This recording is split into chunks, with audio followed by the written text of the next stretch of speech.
Ma'am कैसा लग रहा है आपको अपने रियल घर में आके अब? मैं ऑनेस्टली अपने बिग बॉस घर से बेघर होकर थोड़ी लॉस्ट फील कर रही हूँ अपने ही परिवार के बीच में।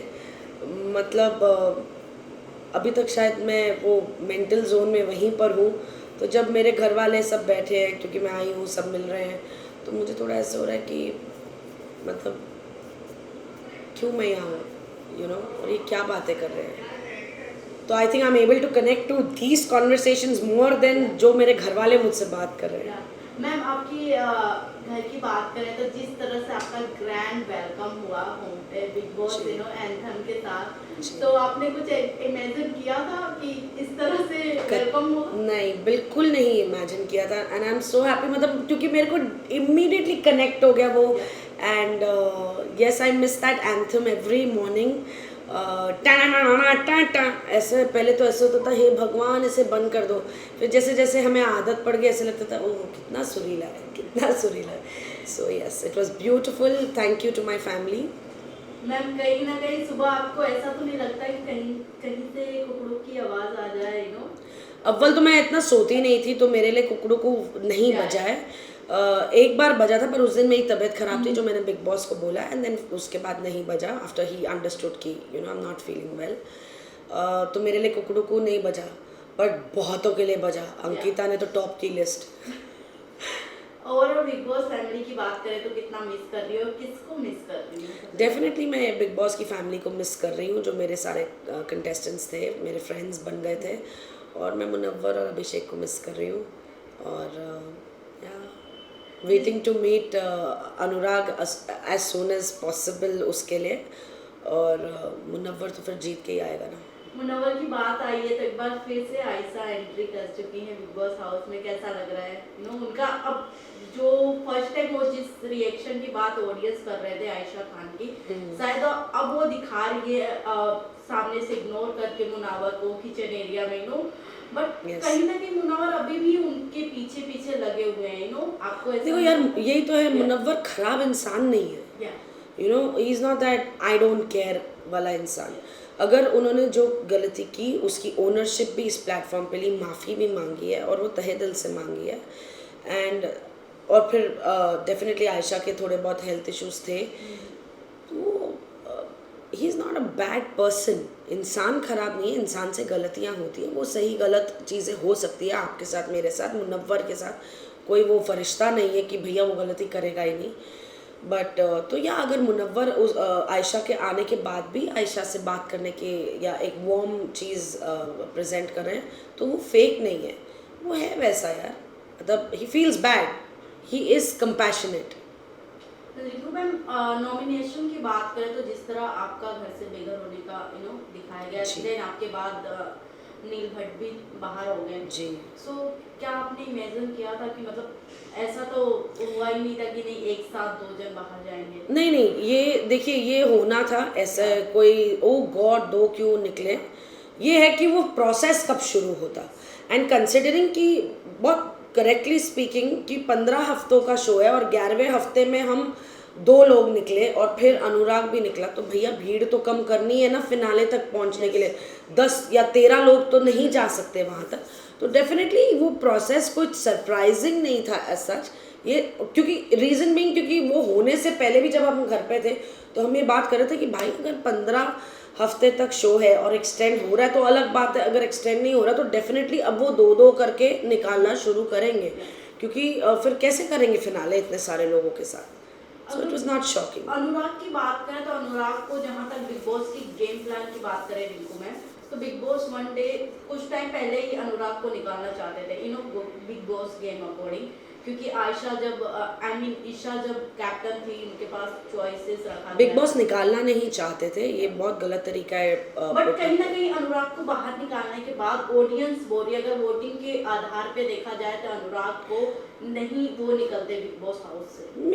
मे बी उनका वो एडवांटेज है और होता, but at the same time ये बिग बॉस है।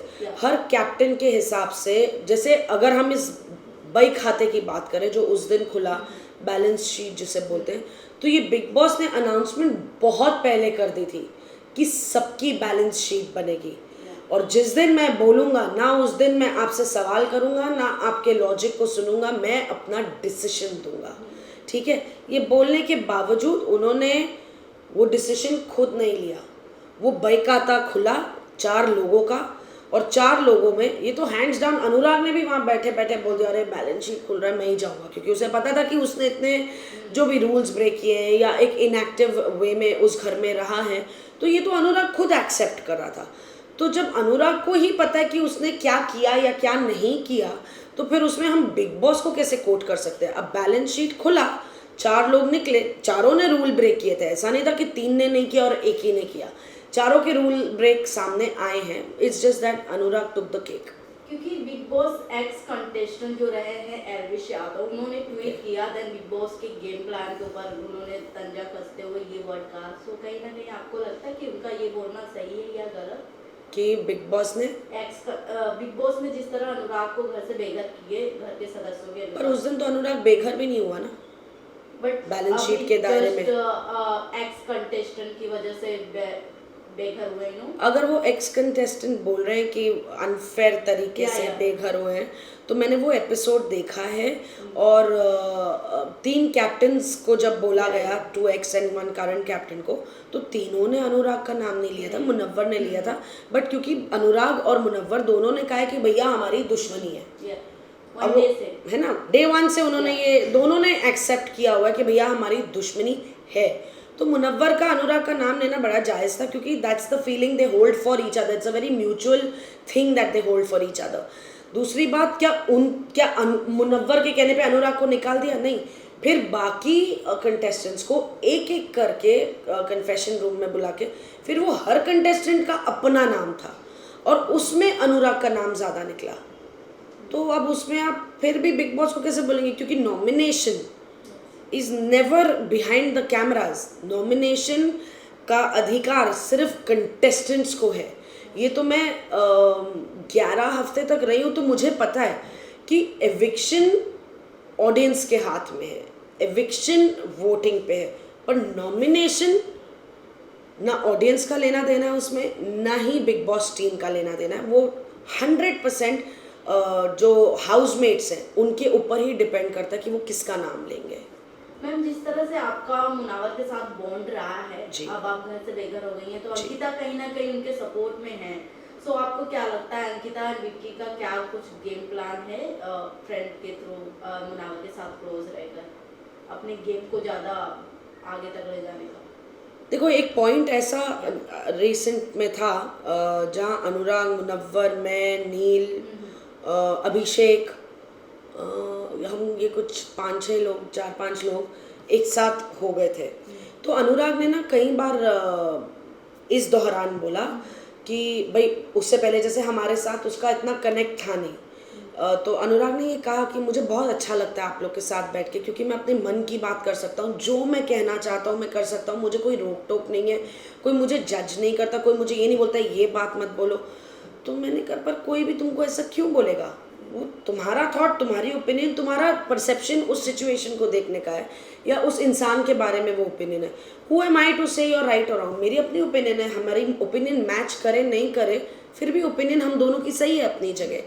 तो और मुनव्वर तो खैर पहले से ही मेरे साथ हमारा एक अच्छा बॉन्ड बन गया था ओवर द टाइम। अभिषेक, उसका भी बॉन्ड बना ओवर द टाइम। नील और उसका भी बॉन्ड बना, बहुत ऑर्गेनिकली हुआ। कोई किसी का वर्क बैकग्राउंड देख के हम 4-5 लोग कनेक्ट नहीं हुए। और अनुराग ने भी ये बहुत बार चीज़ें एक्सेप्ट की कि you know I feel very nice sitting with you people. तो हमने कहा यार हम तो ऐसे ही कहते नहीं भाई, विक्की वगैरह ये लोग ना हमेशा ये। तो देन इन दैट टाइम मुझे ध्यान में है कि विक्की ने अनुराग के साथ फिर काइंड ऑफ बातचीत शुरू करने की कोशिश की, जो विक्की का तरीका है कि ट्राइंग टू कन्विंस और ये वो कि भाई देख तू तो वहाँ जाके ठंडा हो गया है, हमें देख हम कितना एक्शन में है, कितना एक्टिव में है, भाई गेम में ये चाहिए वो। तो because again he was trying कि भैया पुल करो। तो मुझे अनुराग ने बोला ये, मैंने कहा मे बी मुझे लगता है कि भाई जैसे तुम लोग बोलते हो भाई तुम्हारी बहुत स्ट्रॉन्ग बैकिंग है, तुम्हारी भी मुनव्वर की। मैंने कहा मे बी उनको लग रहा होगा भैया 2 स्ट्रॉन्ग बैकिंग वाले हमारे साथ नहीं हैं और सामने उनके साथ बैठे हुए हैं। तो मैंने कहा मे बी उनको ये लग रहा होगा, तो may be that can be a strategy कि ये 2 स्ट्रॉन्ग कंटेस्टेंट्स मेरे पास आ जाएं। अब क्योंकि अनुराग नहीं गया उनकी तरफ, तो फिर उन्होंने अनुराग को नॉमिनेट कर दिया, अंकिता एंड विकी ने। और समर्थ और ईशा को तो क्या ही बोले, वो तो फॉलो द लीडर वैसे ही करते हैं। पेट प्रोजेक्ट्स, करंट पेट प्रोजेक्ट्स तो वही हैं। समर्थ, ईशा एंड अभिषेक का गेम प्लान क्या है, कुछ क्या गेम प्लान अभिषेक का नहीं, गेम प्लान समर्थ और ईशा का है। ईशा और समर्थ का है बोलूँगी, क्योंकि ईशा अगर इन तीनों के बीच कोई पोक कर रहा है तो मुझे नहीं लगता आपने कहीं अभिषेक को इन दोनों को पोक करते हुए देखा है। इन दोनों ने या इन दोनों में से किसी एक ने अभिषेक को पोक करते हुए देखा है। अगर समर्थ ने किया तो ईशा ने ज्वाइन किया, अगर ईशा ने किया तो समर्थ ने ज्वाइन किया है। और ये ईशा अगर बात कर रही है या समर्थ अगर जो बातें कर रहा है तो वो पास्ट की हैं, भूतकाल की हैं, जो इनके बीच में या जो भी ट्रॉमा जो भी रहा हो, जो भी इनका रिलेशन रहा हो, ये ईशा इस्तेमाल कर रही है। अभिषेक ने कभी अपने पास्ट रिलेशनशिप को इस्तेमाल करके फुटेज लेने की कोशिश नहीं की, मुद्दा बनाने की कोशिश नहीं की। और समर्थ का तो क्या ही बोले, जो खुद ही अपनी गर्लफ्रेंड को इस कदर डाउन कर रहा है, इतनी डिसरिस्पेक्ट दे रहा है कि उसका इस्तेमाल करके वो अभिषेक को पोक कर रहा है कि अभिषेक लड़े, अग्रेसिव होए, ताकि उसका एक स्टैंडिंग बने। It's very demeaning, very disrespectful and out of line for a girl, जो अनफॉर्चुनेटली ईशा समझ नहीं रही है। और वो भी उस खेल में समर्थ का साथ दे रही है। She doesn't mind being used for it, क्योंकि ईशा का भी अपना कोई मुद्दा नहीं है सिवाय अभिषेक। अगर हम फर्स्ट डे की बात करें, पहले दिन की बात करें आपका मैम रिकमेंड, सो आप और अरुण जी एक साथ स्टेज पे एक साथ बिग बॉस में एंट्री करते हैं, जहाँ पर अरुण ने एक बात कहा था कि जो कपल आ रहे हैं उनके पास एडवांटेज है कि वो 2 मिलके खेलेंगे, हम सिंगल ही रहेंगे। सो इस पे आपका क्या कहना है? मैंने शो में आने से पहले और शो में आने के बाद या स्टेज पर एक आता, मुझे ये एडवांटेज नहीं लगता है, मुझे ये डिसएडवांटेज लगता है। एडवांटेज इतना ही है कि आप अपना इमोशनल सपोर्ट साथ लेके आ रहे हैं, जो एज अ सोलो प्लेयर मुझे अपना इमोशनल सपोर्ट, अपना एक फ्रेंड, अपना एक कंपेनियन ढूंढना पड़ेगा। तो मैं तो फुल ऑन चैलेंज में आ रही हूँ, आप एक सपोर्ट लेके आ रहे हैं, तो मेरे लिए वो कभी एडवांटेज नहीं डिसएडवांटेज था। जो ऑब्वियसली आज विकी और अंकिता के रिलेशनशिप पर जो इतनी चर्चाएं हो रही हैं, तो मुझे बताइए ये एडवांटेज कहाँ पर है? ये तो टोटली डिसएडवांटेज है।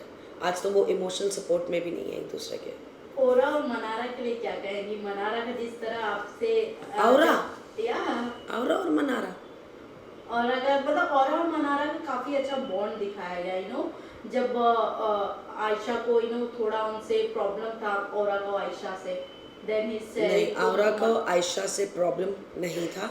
It was a very wrong way जिस तरह मनारा ने उस चीज़ को इंटरप्रेट किया, या बोले तो मिस इंटरप्रेट किया, जो औरा को भी अच्छा नहीं लगा। और औरा ने एक टास्क में मनारा को कॉल आउट करके बोला, मनारा ये मेरी बात थी और मेरे बोलने से पहले तुमने बोला, और जैसे बोला वो गलत था। तो डेफिनेटली आई डोंट सी, बाकी मनारा को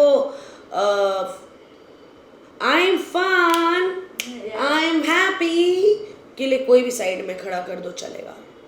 क्या बात है मैम। लास्टली मेरी जब यहाँ पर इंटरव्यू हुई थी, आपकी मॉम और आपके सिस्टर के साथ हुई थी, सो एक्साइटेड कि आप विनर बने, एंड अभी भी वो बहुत ही खुश हो गई, क्योंकि जिस तरह से आपका गेम प्लान था, कोई जितने भी बाहर की अगर ऑडियंस की बात करें, उन्हें नहीं लगता था कि रिंकू धवन इतने दिन तक बिग बॉस हाउस में सर्वाइव कर सकती हैं। बट इज सो अमेजिंग आपका जिस तरह गेम प्लान रहा है। अगर मैं आपकी बात करूँ, जहाँ तक अंकिता ने हर बार किसी न किसी के पर्सनालिटी पे कहा है, जो टीवी एक्टर रही हैं, कि इनका कैरेक्टर टीवी शो में ऐसा था तो वो ऐसी हैं, बट जिस तरह से आपका कैरेक्टर रहा है, आपको कभी किसी ने नहीं कहा कि आपने हमेशा नेगेटिव प्ले किया है, देन यहाँ पर भी गेस्ट शो कर रही है। आपका एक था कि ये मेरा फ्रेंड है, मैं इसके लिए स्टैंड लूंगी, चाहे वो गलत हो या रॉन्ग हो। सो बात गलत और सही की नहीं है। अगर मैंने आपको दोस्त माना है, बी रेस्ट अश्योर्ड मैं आपका साथ नहीं छोड़ूंगी, बी रेस्ट अश्योर्ड। अगर आप गलत हो तो एज अ फ्रेंड मैं आपको ये बोलने में भी नहीं कतराऊंगी कि आप गलत हो। इसका मतलब ये नहीं है कि मेरी दोस्ती टूट जाएगी। अनलेस आप तोड़ना चाहें, तो फिर मैं डेफिनेटली फॉरवर्ड नहीं आऊँगी, मैं भी बैकवर्ड चली जाऊँगी। लास्टली ये जानना चाहेंगे मैम, किसको फाइनली फिनाले में आप देखते हैं जो ट्रॉफी उठाता है बिग बॉस 70 आप का? बताएं मेरा नाम क्या होगा? मुनव्वर फारूकी। फिर भी आप टॉप 3 में किसको देखना चाह रही हैं? Abhishek, Munawar, Ankita. Thank you ma'am. Thank you.